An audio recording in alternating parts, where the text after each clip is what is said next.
Hello friends, welcome to Defence Matrix. तो कुछ reports निकल कर सामने आ रही हैं जिसके हिसाब से अस्त्र मार्क 2 का जो ट्रायल है वो कल उड़ीसा से कंडक्ट किया जा सकता है।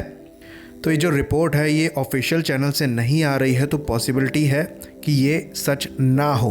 पर जैसा कि हम जानते हैं अस्त्र मार्क 2 का जो ट्रायल है वो इसी साल कंडक्ट होना है और ऐसा कई बार इंडिकेट किया है। ये दिसंबर 2020 में ही कंडक्ट होना था, पर डिले की वजह से इसे 2021 में पुश कर दिया गया है। अस्त्र मार्क 2 अस्त्र मार्क 1 का नेक्स्ट वर्जन है जो कि dual pulse rocket motor missile है। करीबन 160 किलोमीटर की रेंज देने में सक्षम है और एक्टिव रडार गाइडेंस को यूज़ करती है। तो ये बेस्ड है MR-SAM पे और एरिया डिनाइल मोड में काम करेगी, जहां पर लॉन्ग रेंज में ये टारगेट को डिफेंसिव करने में मदद करेगी और उसे मार के गिराने में भी सक्षम होगी। तो अस्त्र मार्क 2 के सर्विस में आने के बाद जो इंडियन एयरफोर्स की BVR कैपेबिलिटी है वो कई गुना बढ़ जाएगी। बाकी इंडियन आर्मी ने 4 हेरॉन TP UAVs को लीज पे लिया है इजराइल के IAI से।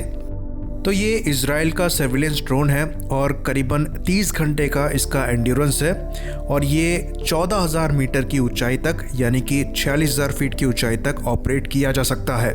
तो ये हायर एल्टीट्यूड में सर्विलेंस के लिए काम आएगा और 30 घंटे का जो इसका एंड्योरेंस है वो काफ़ी कारगर साबित होगा। इसकी मैक्सिमम स्पीड की बात करें तो ये 407 किलोमीटर प्रति घंटे की रफ्तार से उड़ने में सक्षम है और करीबन 7,400 किलोमीटर की रेंज देता है।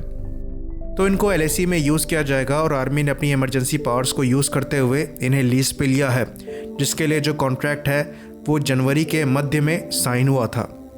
तो कॉन्ट्रैक्ट जो है वो ऐसा माना जाता है करीबन $200 मिलियन का है, जिसके हिसाब से 3 साल के लिए इसको लीज पे दिया गया है और इसमें ये क्लॉज जोड़ा गया है कि 2 साल इसको और एक्सटेंड किया जा सकता है।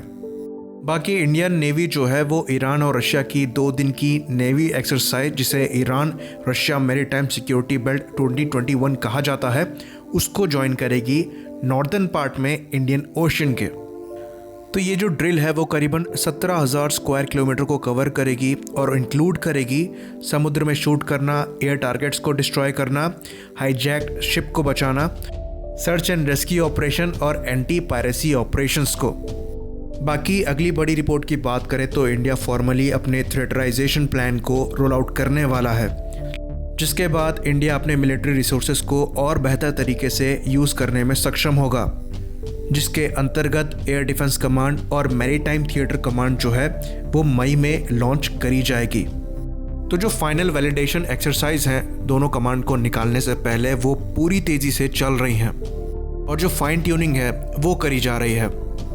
तो जो एयर डिफेंस कमांड है उसे प्रयागराज में सेटअप किया जाएगा और ये अप्रैल में बाहर आएगी। तो इस कमांड के अंदर जो तीनों फोर्सेस हैं उनके जो एयर डिफेंस एसेट्स हैं वो आएंगे और इनका टास्क होगा मिलिट्री एसेट्स को बचाना एयरबॉर्न एनिमीज से।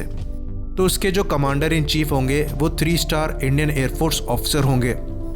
बाकी जो मैरीटाइम थिएटर कमांड होगा उसका हेडक्वार्टर होगा करवर में, जो कि वेस्ट कोस्ट में आता है। तो ये जो थिएटर कमांड है वो रिस्पॉन्सिबल होगा इंडिया को सी बॉर्न थ्रेट से बचाने के लिए और इसमें आर्मी और एयरफोर्स दोनों के एलिमेंट्स शामिल होंगे। इसके जो कमांडर इन चीफ होंगे वो भी 3 स्टार इंडियन नेवी के ऑफिसर होंगे।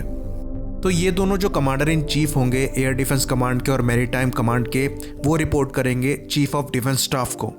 तो ये चीज़ जो है वो बहुत पहले हो जानी चाहिए थी। इससे एफिशिएंसी जो है ऑपरेशंस करने की वो बढ़ जाती है और जो कोऑर्डिनेशन है तीनों आर्म फोर्सेस में वो भी इम्प्रूव होता है। तो दुनिया की जो बड़ी आर्म फोर्सेस हैं, चाहे हम अमेरिका की बात कर लें या चाइना की बात कर लें, उनके पास पहले से ही थिएटर कमांड्स हैं। लेकिन देर आए दुरुस्त आए, अभी भी कुछ बिगड़ा नहीं है। थिएटर कमांड के फॉर्म होने के बाद जो इंडिया की डिफेंस कैपेबिलिटी है वो काफ़ी ज़्यादा बढ़ने वाली है। इसी बात पे इसे ख़त्म करते हैं। लाइक करिए, सब्सक्राइब करिए। जय हिंद।